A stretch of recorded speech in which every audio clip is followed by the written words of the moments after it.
5 reasons to never pay off your house. And I can already hear now all the Dave Ramsey supporters saying that you should never have any debt, all the hate coming, telling me that I'm crazy. So let's go through this together and then tell me your opinion once it's all said and done. First off, there's different houses that we're talking about. It can be a personal house, it can be a secondary house, it can be a rental property. So for this specific situation, I'm definitely talking about rental properties, and for me, talking about the personal property as well. I use debt for both. I have debt on my rental properties and I have debt on my personal house. So let's go through the 5 reasons. The first one is opportunity cost. So let's just take an average everyday house of $200,000. So you can take 200 grand to buy one house. There's a couple variables with that. So not only is it gonna take you a lot longer to buy a house in the first place because you gotta save up $100,000, but there's gonna be opportunity costs with that $100,000 as well.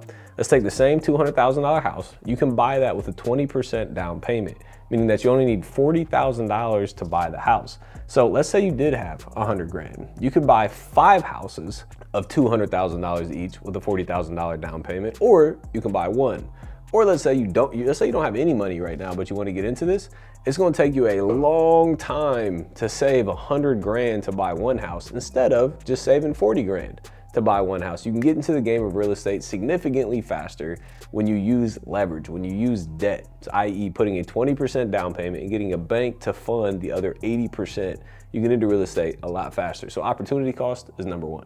Number 2 is appreciation. Unfortunately, we live in an era of inflation, right? When inflation happens, assets go up in value. Real estate goes up in value. If you dump all your money into one house, as that appreciates, that $200,000 house at 2% is gonna increase $4,000 a year, and it'll grow because it'll compound on top of that.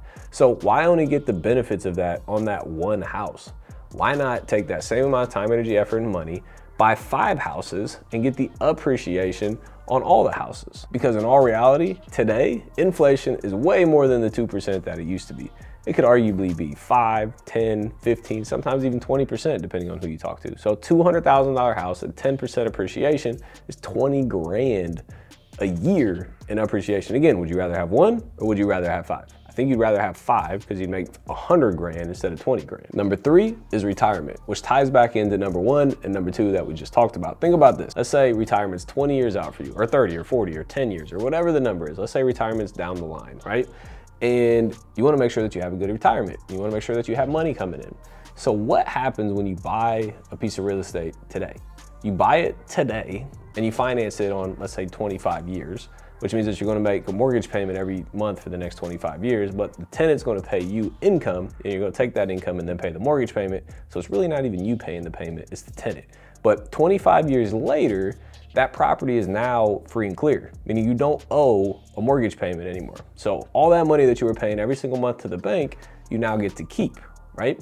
So let's think about the same thing. When you're going into retirement and you can make $1,500, $2,000 per house for the rest of your life in income that comes in every single month, when you get to retirement 25 years later, would you rather have one house that pays you $2,000 a month, or would you rather have 5 houses that pay you $10,000 a month? I think that's pretty simple math.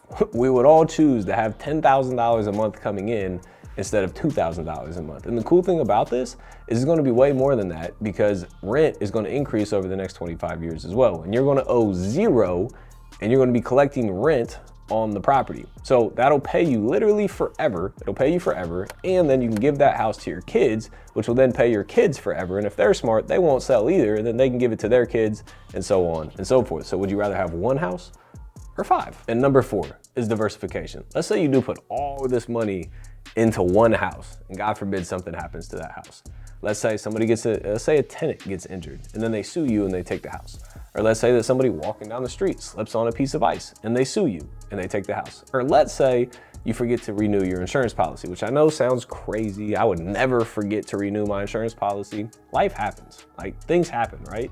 I just realized that my tags were expired for 3 years and I never renewed them. Big problem, life happens. You forget things. You forget to renew your insurance, house burns down, and now you have a house that you owned free and clear. It was 200 grand, but now there's no house and there's no insurance to repay. So with that, it's diversification, right? I don't want just one asset that I gotta worry about like crazy, because that's like where all my money is. I wanna diversify my investments across a lot of assets, i.e. houses, a lot of houses, So if something bad happens to one of them, the other houses can help recoup that one investment, right? You know, if you get a bad tenant and they move out and they, damage the property, the income from the other properties will help pay for the damages on that one property. If that one property goes bad, guess what? You're stuck with the bill and there's no other income coming in. And number 5, even today, with interest rates where they are, which I know they're at like 5 to 7%, it's this crazy number, they're still low compared to what they've been in the past. They've been 10, 12, 14, 15% in the past, and they're only 5 to 7-ish% right now. So if you're planning on holding real estate long term, 5%, 6%, maybe 7%, if you get a crazy high interest rate loan right now, is not the end of the world. Even inflation is arguably higher than 5 or 7% interest, right? A lot of people think inflation is double digit, 10+%. So if you're locking in interest, you're locking in debt at 5 to 7, you're already making a positive margin because it's inflating more than that already. And I promise you, in an inflationary environment, you want to own assets. Let's say you own, 10 houses, it's $2 million in total. And let's say it goes up in value at 10%, that's 200 grand that you made for just owning a piece of real estate. How hard is it to go out into the real world and make $200,000? Why not just do that by owning the assets instead? So I started this with a statement that said you should never pay off your properties. And I don't mean never, but I mean 20, 25 years from now, maybe pay them off then. Because the way that I look at it, and you can draw your own conclusions from this of the things that we just went through, if the tenant is going to pay the property off no matter what happens, meaning that the rent is going to come in, and then I'm going to use the rent to pay the mortgage, and rent, mortgage, rent, mortgage, rent, mortgage, rent, mortgage for the next 20, 25 years, and inevitably the property is going to get paid off to zero, it's a very simple question to me. Why would I not take that additional money I have coming in to go buy more houses and have 5, 10, 15, 20 houses instead of one, right? It's simple mathematics to me. The way to get more wealthy is to own more assets. The way to own more assets is to take the income to buy more assets and not continuously dump back into the same exact asset. So I'm gonna end this with one simple question to you that can hopefully tie this whole thing together. Option number 1, own less houses.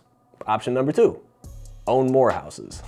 I think this is a very simple answer. So if you want to know how I've built my portfolio to over 100 rental properties, all with using very little to none of my own money, make sure you click the link in the description so I can show you how.